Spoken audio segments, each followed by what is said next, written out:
Le Serious Game, c'est un outil qui est très intéressant, qui, dans l'activité et dans l'ambiance actuelle, est pratique parce qu'il peut se faire à distance, ce qui permet de passer des messages importants pour les étudiants et de conserver cette activité de simulation qui est, à mon avis, aujourd'hui essentielle dans notre formation. Et de mon point de vue, encore plus sur les activités comme la médecine d'urgence ou aussi la médecine générale sur l'abord initial des patients.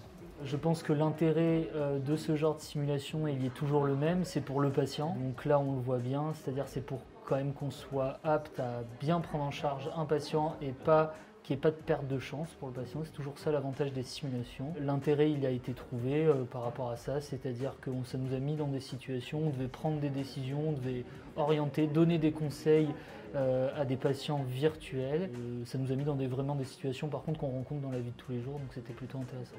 L'intérêt de la formation aujourd'hui, ça a été de faire vivre à ces internes une expérience de soins simulés, qui était sans risque, puisque virtuelle, sans risque pour le patient bien sûr, mais sans risque pour eux, avec le droit à l'erreur, le droit de se tromper.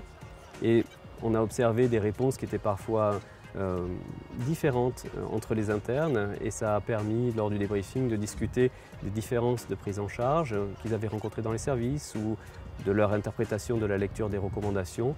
Et on est sorti de cette formation avec des réponses à certaines questions, une meilleure compréhension des recommandations et probablement une capacité de transférer cet apprentissage de façon solide dans leur future expérience de soins qu'ils auront auprès des vrais patients dans le service Covid.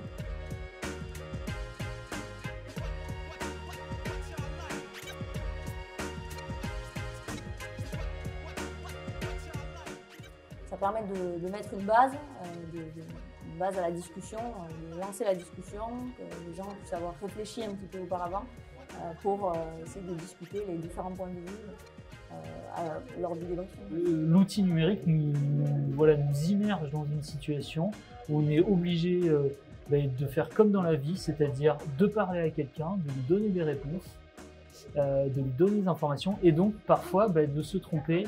Et c'est pour ça que ça apporte de l'intérêt au débriefing, c'est qu'on peut déjà axer nos questions, axer nos problématiques et savoir là où on a peut-être un manque de connaissances.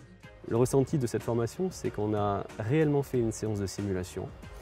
Même si elle était auprès d'un patient virtuel, on a retrouvé la puissance de la formation qu'on peut avoir sur les mannequins haute fidélité et les échanges qu'on a eus avec les étudiants après les séances simulées allaient dans ce sens.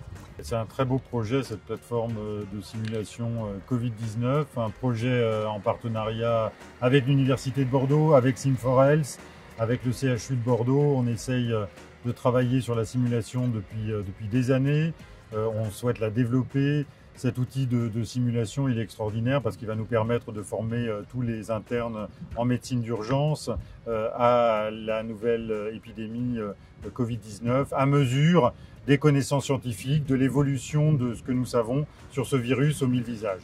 Ce simulateur Covid-19 que nous mettons ensemble, eh bien pour moi, c'est l'avenir de la formation, l'avenir de l'apprentissage de connaissances parce qu'en médecine et dans toutes les activités soignantes, paramédicales, médicales, parce qu'on le sait aujourd'hui et on le voit encore plus avec cette épidémie, avec le confinement que nous vivons aujourd'hui. On voit qu'on a besoin d'outils numériques performants, qu'on a besoin d'être moderne en la matière, d'apprendre par le numérique. Et là, typiquement, c'est un outil qui est très utile pour l'ensemble des professionnels de santé.